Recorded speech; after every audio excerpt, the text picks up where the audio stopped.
আমি কেজি শুনলাম না বাবুতে এলো বাবা রে ওরে বাবা আমারে কই কয়া বাজার গেল। আজহার চাচা ফোন দিয়েছে যে আমার বাস্তি জামাইকে কে বা কারা যেন মেরে ফেলছে।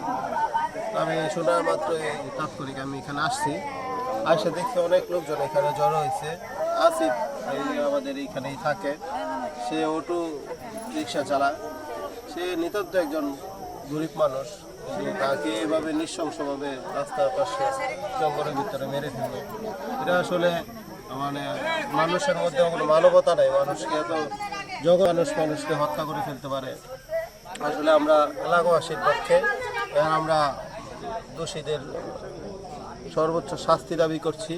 যারা এই নৃশংস হত্যাকাণ্ড করেছে, আমরা পুলিশকে এবং আইনশৃঙ্খলা বাহিনীর প্রতি অনুরোধ রইল, আপনারা অতি দ্রুত আপনারা আইনি ব্যবস্থা নিন, এই দোষীদের আপনারা খুঁজে বের করে তাদের সর্বোচ্চ শাস্তি যেন নিশ্চিত হয়। আমরা এলাকাবাসীর পক্ষে সে দাবি জানাচ্ছি।